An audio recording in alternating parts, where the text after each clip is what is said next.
पति पत्नी का दर्जा हासिल रहता है और बच्चों को वैध माना जाता है तथा पति और पत्नी के सारी अधिकार और कर्तव्य उसी तरीके से बने रहते हैं।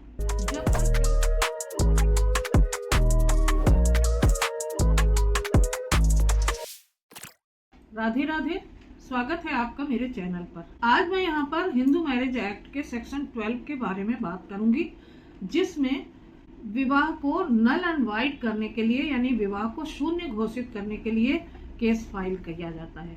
कुछ ऐसे आधारों का उल्लेख किया गया है सेक्शन 12 में, जिनके आधार पर पति या पत्नी दोनों में से कोई एक पक्ष जब कोर्ट में जाकर सेक्शन 12 के अंतर्गत जब फाइल करता है केस, तो उस शादी को नल एंड वाइड करार करने का आदेश देती है कोर्ट, अगर तथ्यों को सही पाया जाए तो। यानी कि कुछ ऐसे आधार हैं जिनके आधार पर अपने विवाह को पति या पत्नी नल एंड वाइड करा सकता है, यानी शून्य करा सकता है।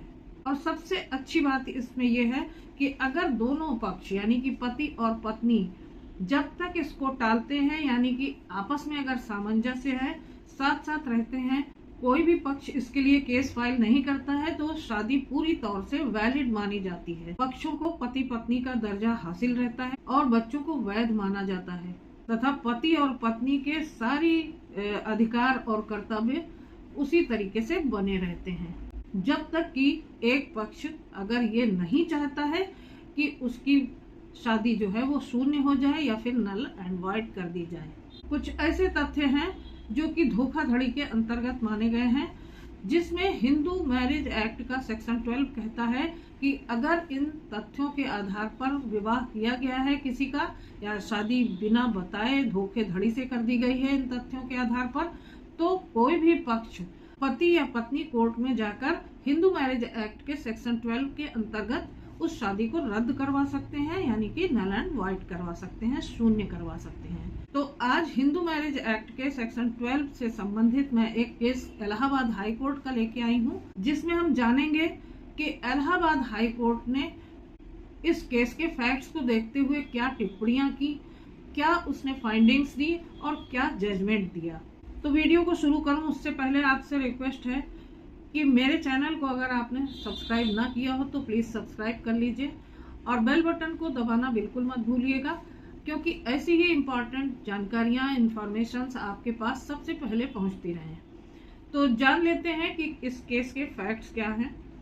इस केस में पति और पत्नी की शादी 1995 में होती है।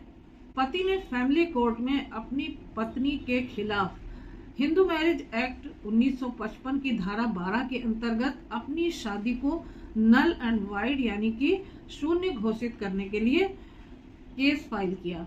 पति ने अपनी पत्नी के ऊपर यह आरोप लगाया कि शादी के बाद एक व्यक्ति उसके पास आया और उसने कहा कि उसकी पत्नी का विवाह उसके साथ, उस व्यक्ति के साथ 1992 में हो चुका है। पति ने अपनी पत्नी के खिलाफ यह भी आरोप लगाया कि उसकी पत्नी ने अपने पहले विवाह के बारे में उसको नहीं बताया था। पति ने यह भी आरोप लगाया कि पत्नी के साथ उसका यह विवाह गलत तथ्यों पर आधारित है।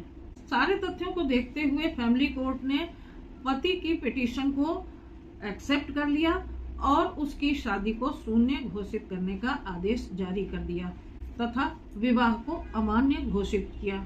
अब यहाँ फैमिली कोर्ट के इस जजमेंट से परेशान होकर पत्नी ने हिंदू मैरिज एक्ट की धारा 28 के अंतर्गत अपील दायर की। पत्नी का यहाँ पर आरोप था कि पति ने उसके खिलाफ पिटीशन इसलिए फाइल की कि उसकी दहेज की मांग पूरी नहीं की गई थी, और यह भी कहा कि उसके पहले विवाह के बारे में उसके पति को सब कुछ बताया गया था। अब हम जानते हैं कि यहाँ इलाहाबाद हाई कोर्ट ने इस केस में क्या टिप्पणियां की। इलाहाबाद हाई कोर्ट ने बताया कि पत्नी और उसकी मां ने अपने स्टेटमेंट में ये कहा कि पति और उसके परिवार वालों को उसके पहले विवाह के बारे में पूरी जानकारी थी। पत्नी ने इलाहाबाद हाई कोर्ट को यह भी बताया कि उसने अपनी शादी में विदाई के समय पति को अपनी शादी के बारे में बताया था ताकि विवाह को औपचारिक रूप दिया जा सके। हाई कोर्ट ने यहाँ अपनी एक और फाइंडिंग दी कि पत्नी ने इस केस में ऐसा कोई भी डॉक्यूमेंट नहीं प्रोड्यूस किया था कि जिससे ये पता चले, या कोई भी कोर्ट का ऐसा ऑर्डर नहीं लगाया था कि कि जिससे पता चले कि उसका पहला विवाह जो है वो भंग हो चुका है या उसका तलाक हो चुका है। अब यहाँ इलाहाबाद हाई कोर्ट ने ये माना कि जो फैमिली कोर्ट का ऑर्डर था, जजमेंट था, वो सही था और पत्नी ने पति को अपने पहले विवाह के बारे में सूचित नहीं किया था, यानी कि पति को ये नहीं मालूम होने दिया था कि उसके पहले भी विवाह हो चुका है।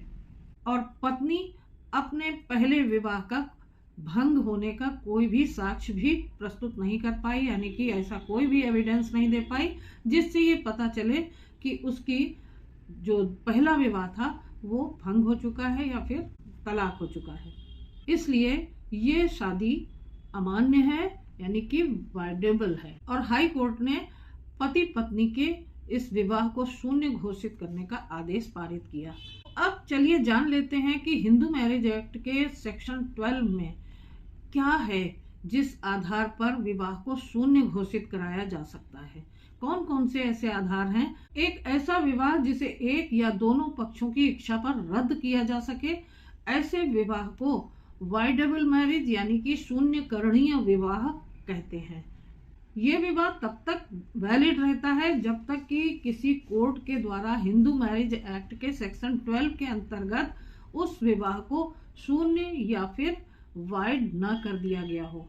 अब चलिए जान लेते हैं कि ऐसे कौन कौन से आधार हैं जिनके आधार पर आप अपने विवाह को शून्य करवा सकते हैं, यानी कि रद्द करवा सकते हैं।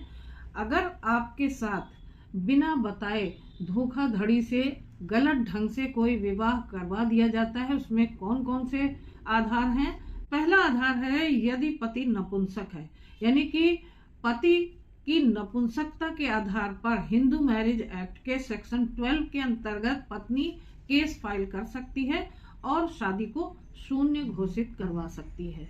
अब दूसरा कारण क्या है? दूसरा आधार क्या है कि यदि दोनों में से किसी को पागलपन के दौरे पड़ते हैं या फिर शारीरिक या मानसिक कोई ऐसी बीमारी है जिसे छिपाकर विवाह कर लिया गया है, यानी कि बहुत सारी ऐसी इन्फेक्शस डिसीज होती हैं जो कि एक व्यक्ति से दूसरे में जा सकती हैं, तो ऐसी स्थिति में भी दूसरा पक्ष उस दूसरे पक्ष से जो बीमार है उस पक्ष से हिंदू मैरिज एक्ट के सेक्शन 12 के अंतर्गत अपने विवाह को शून्य कराने के लिए कोर्ट जा सकता है। और तीसरा आधार ये है कि अगर आपसे बलपूर्वक या छल पूर्वक, यानी कि आपसे फोर्सिवली या फिर धोखे से शादी कर ली गई। कभी कभी होता है कि बहुत सारी लड़कियों की शादी जैसे जबरदस्ती करा दी जाती है, उनका उम्र छुपाकर, या कभी लड़के की उम्र छुपा ली जाती है, कभी लड़की बड़ी होती है लड़का छोटा होता है। इस तरीके के भी कारण होते हैं। दूसरे बहुत सारे जैसे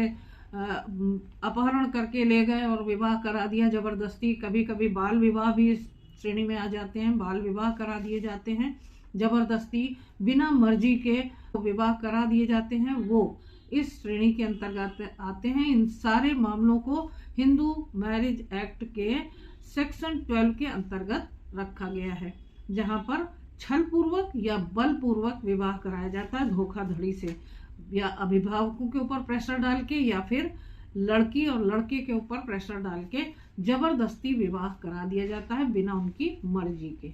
और चौथा आधार ये कि पत्नी विवाह से पहले किसी दूसरे व्यक्ति से प्रेग्नेंट हो गई हो, यानी कि गर्भ धारण कर चुकी हो, तो ऐसी स्थिति में भी जो है उस विवाह को पति शून्य घोषित करवा सकता है हिंदू मैरिज एक्ट के सेक्शन 12 के अंतर्गत। तो ये सारी बातें धोखाधड़ी के अंतर्गत आती हैं, जिनका बाद में पता लगने पर दूसरा पक्ष जाकर कोर्ट से हिंदू मैरिज एक्ट के सेक्शन 12 के अंतर्गत केस फाइल करके अपने विवाह को शून्य करा सकता है। अगर आपकी कोई क्वेरीज हो या फिर आपकी कोई समस्या हो तो आप मुझे मेरे व्हाट्सएप नंबर पर, जो मैंने डिस्क्रिप्शन बॉक्स में आपको अवेलेबल कराया है, उसमें आप मुझे क्वेरी कर सकते हैं। आपकी समस्या का समाधान किया जाएगा। तो वीडियो को लाइक और शेयर करना बिल्कुल मत भूलिएगा। तो फिर मिलती हूँ अगले वीडियो में एक नई जानकारी के साथ, एक नए केस के साथ। तब तक के लिए अपना ख्याल रखिएगा। राधे राधे।